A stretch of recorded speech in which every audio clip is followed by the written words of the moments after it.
오늘은 하나님을 영화롭게 하라라는 제목으로 말씀을 전하겠습니다. 하나님은 우리를 창조하실 때 당신의 영광을 드러내게 하려는 그런 목적이 있었습니다.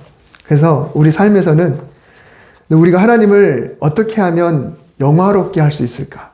다시 말하면 어떻게 해야 하나님의 이름이 드러날까? 어떻게 해야 나 때문에 하나님에게 영광이 올려지게 될까? 이런 것들을 늘 생각을 할 수 있어야 합니다.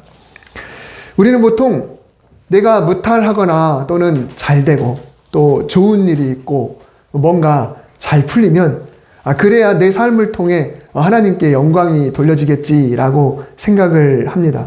물론 이사야서의 말씀 보면은 강한 민족이 하나님을 영화롭게 한다라는 말씀이 있습니다만 성경에서는 그거 외에도 우리가 하나님을 찬송함을 통해서 하나님께 영광을 돌릴 수 있다고도 말씀을 하고 있습니다. 또 감사로 예배를 드리면 하나님께 영광이 돌려진다라고도 이야기했고요. 또 우리가 믿음으로 간구한 기도가 응답되어서 하나님 정말 살아계십니다. 정말 하나님께서 내 삶을 도우셨습니다. 라고 고백할 때 또 하나님을 영화롭게 할 수가 있습니다. 다양한 방법들이 있어요. 근데 오늘 본문에서도 우리가 하나님께 영광을 돌릴 수 있는 방법 한 가지를 소개해 주고 있습니다. 이 방법은 예수님께서 친히 시범을 보여주셨고요. 그리고 예수님의 방법을 우리가 그대로 해보면 우리도 하나님께 영광을 돌릴 수 있다라고 가르쳐 주고 있습니다.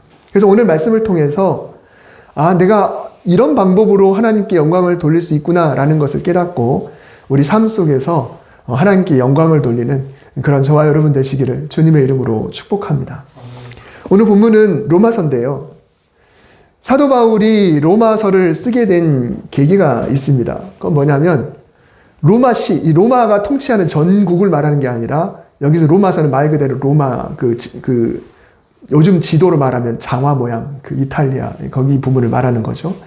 근데 로마에 거주하던 기독교인들이 있는데 그들이 갈등이 있었어요. 그래서 사도 바울은 이들의 갈등을 봉합시키기 위해서 로마서를 썼습니다.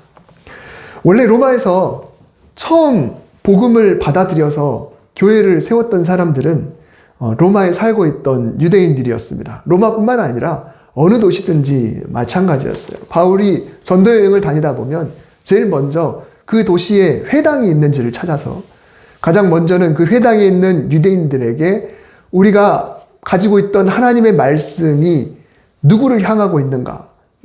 그 성경에서 예언하고 있는 분이 누구신가? 라고 하는 것을 조목조목 가르치면서 그분이 바로 예수님이셨다. 근데 우리가 그분을 십자가에 못 박았다. 라고 하는 그런 이야기를 통해서 먼저 그 도시의 회당의 근처에 바로 교회가 세워지는 일들이 있었습니다. 그러면 그 유대인들이 먼저 기독교인이 된 다음에 또 그들을 통하여서 복음이 이방인들에게 전해지게 됐던 거죠.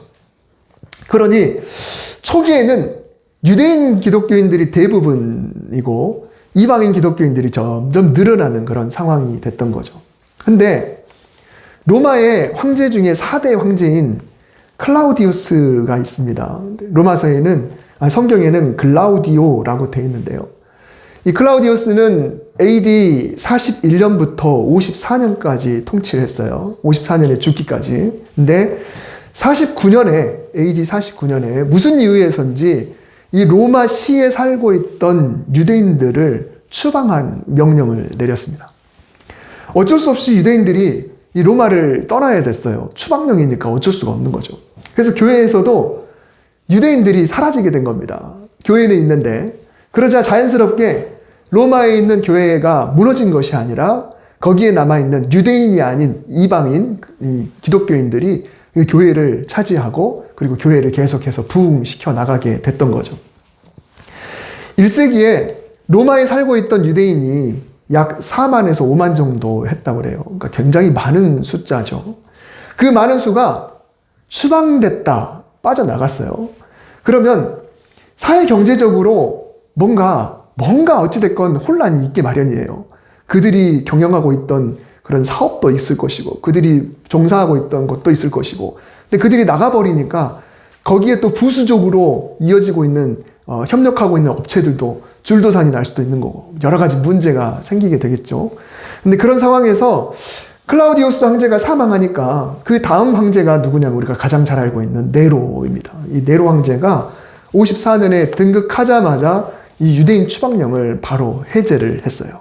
그러니 약 4년에서 5년 정도의 추방령 기간 동안에 빠져있던 유대인들이 다시 그들의 삶의 터전으로 돌아오게 됩니다.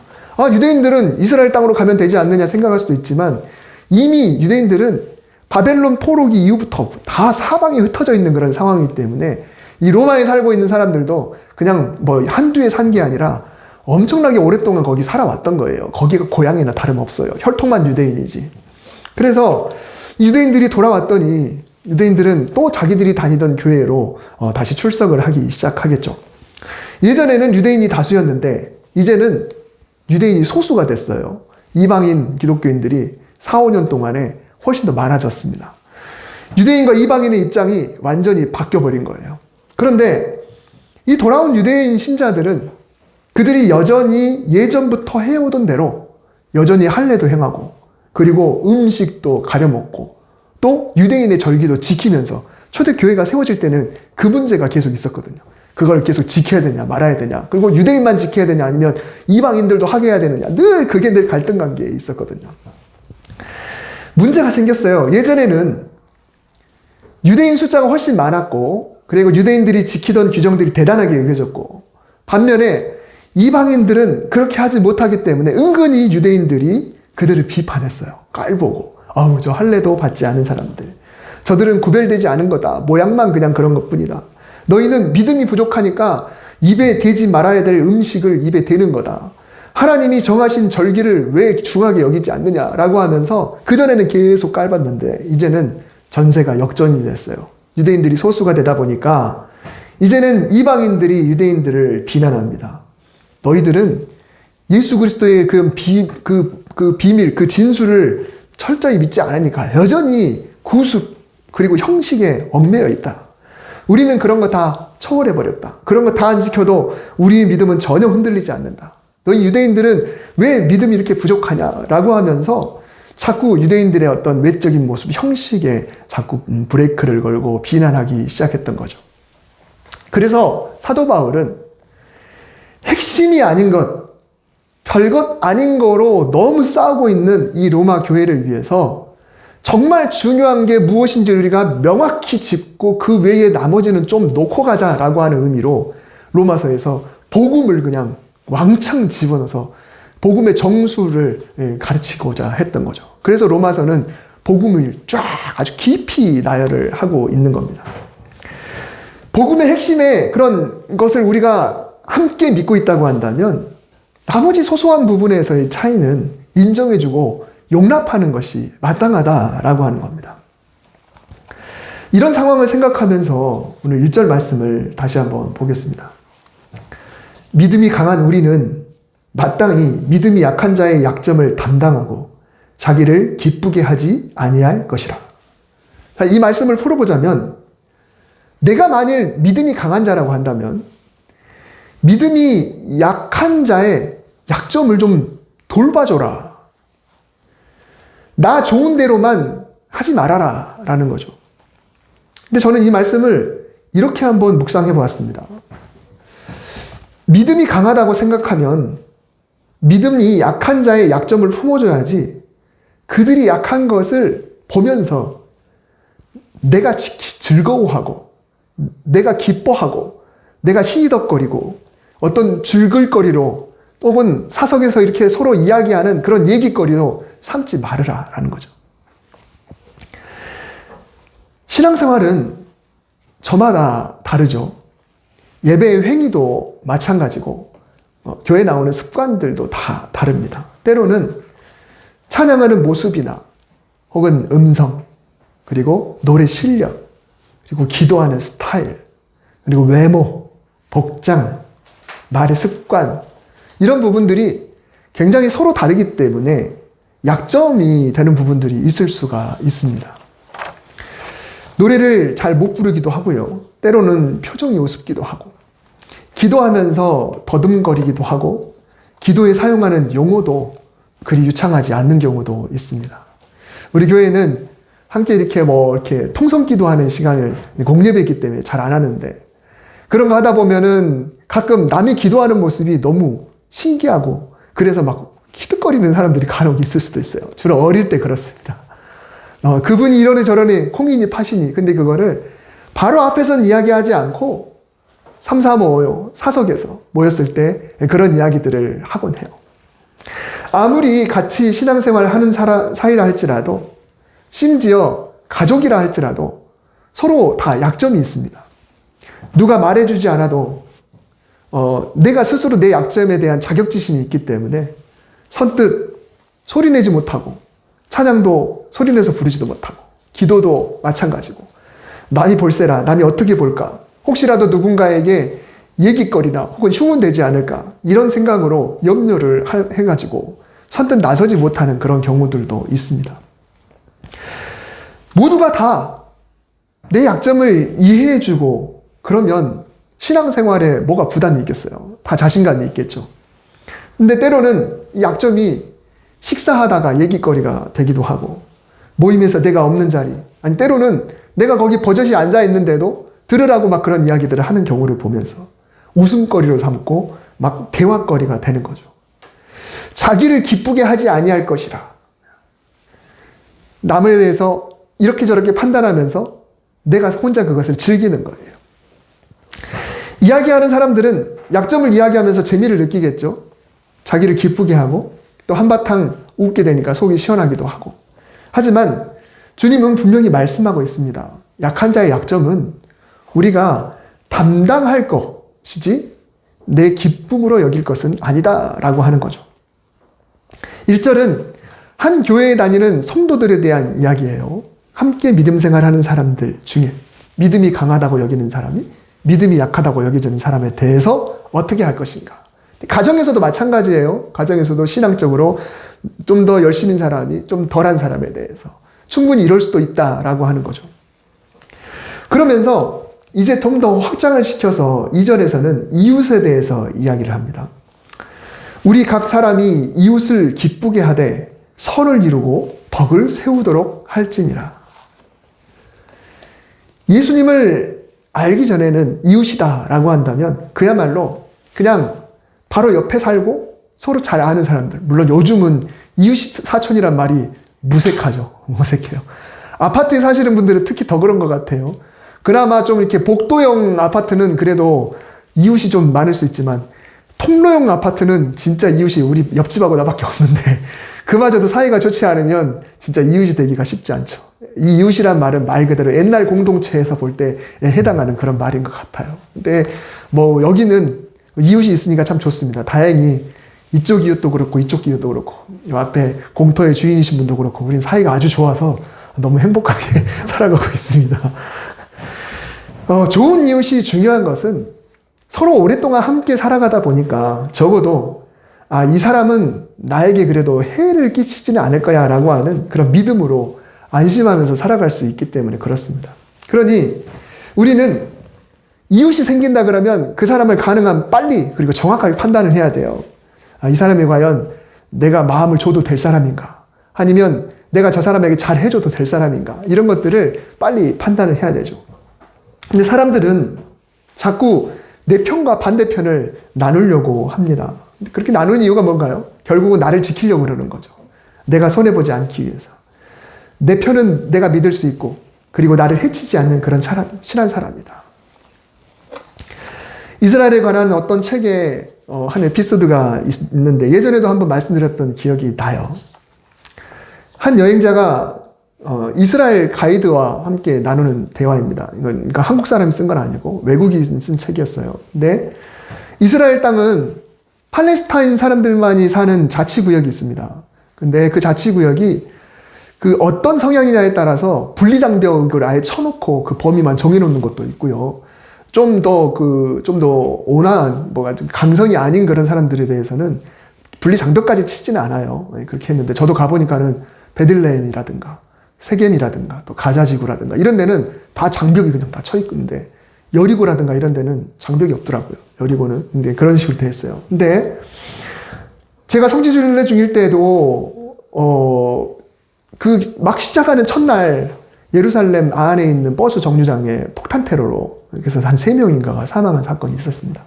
그러니까 우리를 놓고 보면 어쩜 좋아해서 밖에서 막 연락들이 많이 왔어요. 막 테러가 났는데 괜찮냐고 막 그러면서 성지순례 할 수 있는 거냐고 막 연락들이 오는데, 근데 거기 사는 사람들은 그냥 일상이에요. 그냥 그런가 보다. 근데 그런 일이 생기게 되면 그 장벽에 들어가는 게이트를 다 막아버립니다. 막아버리면 이 안에 있던 사람들이 돈 벌러 나왔다가 들어가지 못해요. 나오지도 못하고 들어가지도 못하고. 완전히 그냥 그러니까 건물을 너무너무 철저히 하는 거예요. 그러니까 그 사람들 중에 진짜 테러리스트를 찾아내자라는 게 아니라 일부러 그런 압박을 주는 겁니다. 너네 또 이러면 너네 있는 그 모든 사람들이 불편할 거야. 그러면 그 불편함을 어떻게 해요? 그 안에 있는 조금 강성이 아닌 사람들은 테러를 일으킨 사람들에 대해서 또 뭐라 할 거 아니에요. 그 폭탄 터져가지고 우리 뭐냐고 이렇게 살아갈 거 아니에요. 그러니까 이런 일들이 실제로 그들에게 굉장히 많이 일어나고 있어요. 여행자가 유대인 가이드에게 이렇게 질문했어요. 당신들 율법에 하나님은 이웃을 사랑하라고 하지 않았습니까? 당연히 그렇게 말씀하셨죠. 우린 이웃을 사랑합니다. 그런데 왜 바로 저 장벽 안에 있는 이웃은 사랑하지 않는 겁니까? 그랬더니 그 가이드가 잠깐 멈칫하더니 그들은 이웃이 아니니까 사랑하지 않아도 됩니다. 라고 이야기를 하는 거예요. 내 이웃을 내 몸과 같이 사랑하라. 하나님의 참뜻은 뭘까요? 모든 이를 사랑하라는 거죠. 모든 이가 이웃이고 모든 이를 사랑하라는 거예요. 하지만 유대인들은 이 말씀을 어떻게 해석하냐면 하나님은 내 이웃을 내 몸과 같이 사랑하라고 하셨다. 즉 사랑할 대상은 이웃이다. 내 이웃을 내 몸과 같이 사랑하라. 그러면 내 이웃이 아니면 사랑할 필요가 없다라는 거예요. 이웃이 아니면 사랑할 필요가 없다. 팔레스타인 사람들은 우리 이웃이 아니다. 가까이 있긴 하지만 그들은 우리 이웃이 아니다. 그러니 그들을 사랑하지 않고 그들과 싸우고 그들을 핍박하고 그들과 전쟁을 해도 그것은 하나님 뜻에 어긋나지 않는다라고 이렇게 해석을 하는 거예요. 어떻게 보면 참 편한 것 같아요. 예수님을 믿고 난 후에 사실 평생 우리를 끝까지 부담스럽게 하는 말씀이 뭐냐면 내 이웃을 내 몸과 같이 사랑하라 라는 겁니다.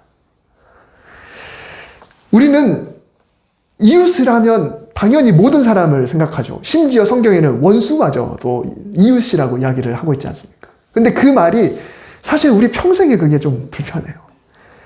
사이가 좋은 사람만 있는 게 아니잖아요. 정말 힘든 사람들이 있잖아요. 근데 성경에서 늘 그거를 이야기하고 있으니까 이게 얼마나 힘듭니까? 그런데 내가 사랑하기 싫은 사람은 이웃이 아니라고 단정해버리면 돼요. 유대인들은. 내가 사랑하기 싫은 사람은 이웃이 아니라고 단정해버리면 돼요. 이웃만 사랑하면 돼요. 이웃이 아닌 사람은 내가 사랑하지 않아도 돼요. 그들과 싸워도 돼요.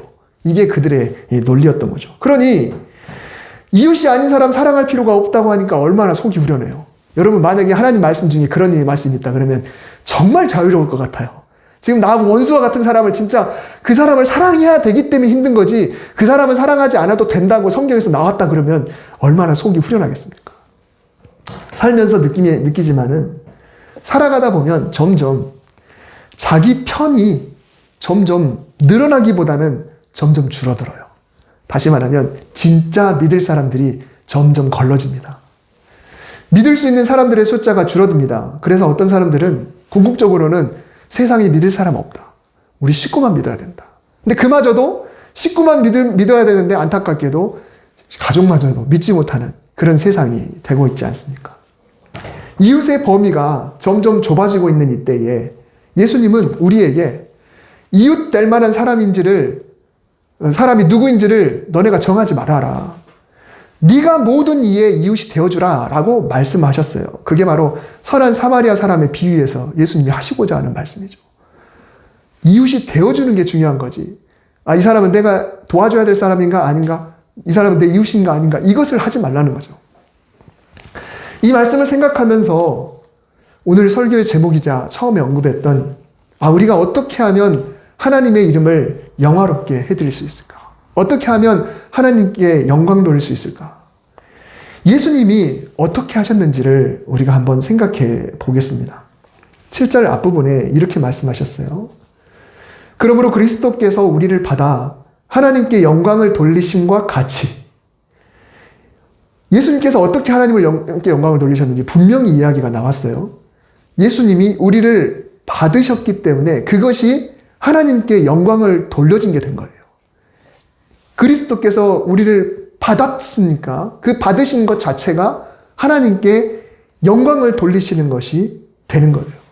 우리를 받으셨기 때문에 그게 영광이에요. 예수님이 우리를 받으신 것이 하나님을 영화롭게 하신 일이 되었습니다. 그러면 우리를 받아들이셨다는 것이 무슨 의미일까요? 바로 뒤에 3절에 보면 그리스도께서도 자기를 기쁘게 하지 아니하셨나니 기록된 바 주를 비방하는 자들의 비방이 내게 미쳤나이다 함과 같으니라. 이 말씀은요, 어떤 사람이 누군가에게 비방을 받을 때 예수님께서는 당신이 좋을 대로 하거나 자기를 기뻐할 거리로 만들지 않으시고 그 비방을 오히려 당신이 친히 짊어지시는 선택을 하셨다는 거예요. 그 사람은 도대체 왜 그런지 몰라. 정말 웃겨. 그 사람 왜 그렇게 우습지? 당신도 그렇게 생각하지? 똑같이 생각하는 거 맞지? 이렇게 웃고 떠들고 즐기고 있을 때 예수님께서는 그 무리에 동조하지 않으시고 그 중간에 딱 끼어들어서 그렇게들 말하지 마세요. 그러면 안 돼요. 그 사람을 비난하지 마세요. 그 사람의 속을 모르잖아요. 그 사람은 아직 조금 부족할 뿐이잖아요. 라고 그 사이에 끼어들어서 적극적으로 변호하는 일을 하셨다는 거예요. 그러다 보면 그 사람에 대해서 한참 이야기하다가 갑자기 그러지 마세요라는 사람에게 시선이 옮겨지게 되죠. 우리도 그렇잖아요. 사석에서 이렇게 3, 4, 5 이야기하면서 누군가에 대해서 막 이야기하고 있는데 그 중에 한 사람이 그렇게 이야기하지 마 하면 금방 그 얘기가 사그라들면서 그렇게 얘기하지 말라고 한 사람에게로 시선이 옮겨지게 되는 겁니다. 그래서 그 옮겨진 시선을 당신이 다 비난받는 걸로, 그리고 그 옮겨진 그 날카로운 눈총을 당신이 다 짊어지는 걸로 우리를 받으셨다는 거예요. 근데 그것이 곧 하나님을 영화롭게 하는 것이 됐다라고 하는 말씀입니다. 예수님은 저와 여러분의 대변자만 되시는 것이 아니라 당신이 친히 공격의 대상자가 되신 거예요. 함께 이 사람을 흉보고 있었는데 그 사람을 두둔할 때 당연히 함께 두둔한 사람을 공격하는 게 우리가 아니겠습니까? 예수님께서 하나님께 그렇게 영광을 돌리셨다. 제가 자주 언급하지만 로마서 5장에서 예수님께서는 과연 우리가 어떤 상태일 때 우리를 위해 죽으셨는지, 사탄이 우리를 보고 막 흉을 보면서 즐거워하고 얘기거리를 삼고 가십거리를 삼고 막 그렇게 정죄하고 있을 때 우리가 그 당시에 어떤 상태였는가? 우리가 연약할 때, 그리고 죄인 되었을 때, 심지어 원수 되었을 때 그렇게 사탄이 자꾸 너는 연약해, 너는 약한 존재야, 너는 죄인이잖아, 너는 그렇게 죄를 지어놓고서 무슨, 너는 심지어 하나님과 원수잖아 라고 하면서 계속 우리를 향해서 이야기하고 씹고 그것을 즐거워하고 우리가 힘들어하는 것을 고소해하고 이렇게 하고 있을 때 예수님께서는 너 그러지 마 라고 하면서 차라리 그 비난을 나한테 돌려 라고 하면서 십자가를 지셨어요. 근데 그것이 바로 하나님께 영광이 됐다라고 하는 것입니다. 그러므로 그리스도께서 우리를 받아 하나님께 영광을 돌리신과 같이 너희도 서로 받으라. 그리스도께서 우리를 받아 하나님께 영광을 돌리신 같이 너희도 서로 받으라. 하나님께 영광을 돌린다는 말을 생각해 보면 반대 개념으로 우리가 하는 이야기가 하나님의 영광을 가리운다라는 말이 있죠. 그 영광을 우리가 차단을 시킨다는 거예요. 무엇이 영광을 가리는 걸까요? 영광을 가리는 것도 다양한 방법이 있겠죠. 근데 그 중에 오늘 말씀에 비추어서 생각해 볼 때 누군가의 실수나 잘못이나 부족함을 이야기하면서 그것을 내 기쁨으로 삼았거나 재밌어 하거나 또 그렇게 말하는 사람에게 동조하거나 그런 것은 곧 하나님의 영광을 가리는 것이 된다라는 것입니다. 또는 내가 직접적으로 연약한 자를 꾸짖고 또 비난하고 때로는 공격해서 상처를 입히게 됐을 때 그것도 하나님을 영화롭게 하지 못하는 것이 된다라는 거죠. 5절과 6절에서는 뜻이 같아야 된다. 그리고 한 마음과 한 입이다 라고 하는 단어가 나옵니다.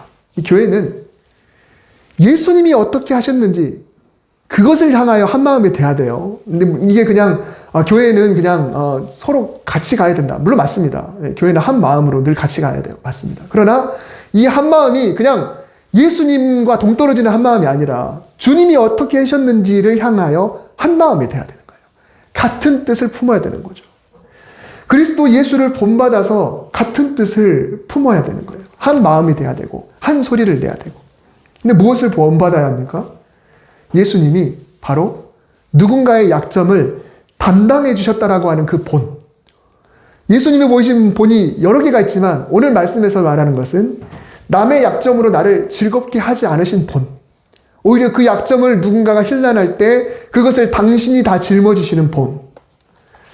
성도 간에 혹은 가정에서 무심코 얼마든지 일어날 수 있는 그런 일들, 같이 신앙생활하면서 무심코 일어날 수 있는 일들, 대화 중에 얼마든지 일어날 수 있는 일들을 예수님이 본을 보이셔서 어떻게 하셨는지 그것에 대해서 우리가 다 한마음이 돼야 된다라고 하는 것입니다. 제가 예전에도 한번 언급했던 드라마 나의 아저씨라는 드라마가 있어요.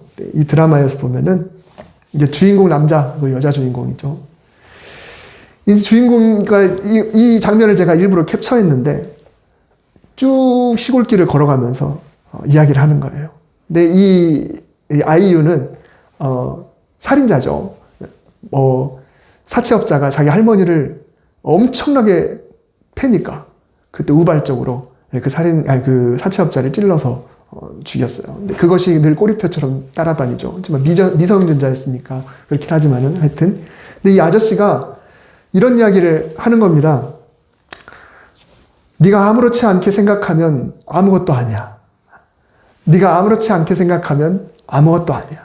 그러니까 이 평생 이것을 짊어지고 있어서 누군가가 자기를 보고 내가 살인자라는 거 알면 다 멀어진다. 어떻게 하면 얘와 헤어질까? 어떻게 하면 거리를 두지? 라고 생각하면서 그것 때문에 늘 그렇게 힘들고 옥죄어져 있는 그런 상황 속에서 옛날 일 아무것도 아니야. 네가 아무렇지 않게 생각하면 아무것도 아니야 라는 그런 이야기로 여자 주인공에 힘을 실어주는 거죠.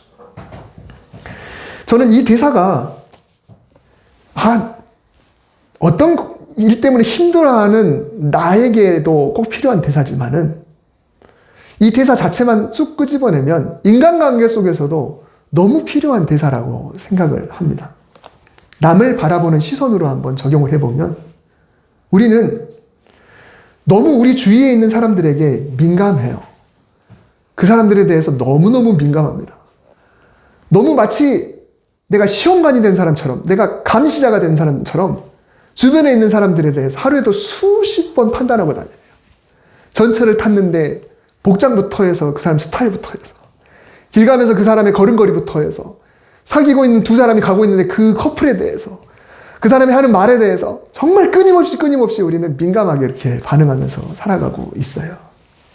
하지만 예수님의 사랑이라고 한다면 사실 주위 사람들이 아무렇지 않게 보일 필요가 있어요. 아무렇지 않게 생각해보면 진짜 그 흠이라는 게 아무것도 아니에요. 그 사람의 언어 습관, 그 사람의 행동거지, 그 사람이 입고 있는 것, 이 모든 것들이 사실 내가 주님의 사랑을 통해서 아무렇지 않게 생각하면 진짜 아무것도 아니에요. 근데 그것으로 너무 우리는 힘들게 살아갑니다. 저에게 조금 말씀을 낮춰서 아랫사람에게 할 법한 그런 말투로 얘기하는 분이 계셨어요. 우리 교회 이야기를 하는 거 아니에요. 어떤 식인지 느낌이 오는지 모르겠어요. 제가 목사님인데 목사님이라고 부르긴 하지만 그 대화는 뭔가 좀 달라요. 하대하는 듯한. 근데 곁에서 그분의 말투 그리고 저와 나누는 대화가 너무 불편하셨던 분이 한 분이 계셨어요. 그분이 어느 날 저에게 얘기를 했어요. 목사님은 기분 나쁘지 않으세요? 저는 왜 그분이 목사님께 그렇게 말하는지 진짜 화가 나고 용납이 안 된다고. 괜찮냐고 저한테 이야기를 하더라고요. 그래서 제가 이렇게 얘기를 해드렸습니다. 제가 그동안 별로 불편함을 못 느낀 거 보니까 저한테는 그 말투가 아무렇지도 않았나 봐요. 제가 괜찮으니까 그냥 넘어가세요. 성 어거스틴이 이런 말을 했다고 합니다. 유명한 이야기예요. 본질에는 일치를, 비본질에는 자유를, 모두에게 사랑을. 그래서 후대의 종교개혁가들도 이 말을 굉장히 많이 사용을 했습니다.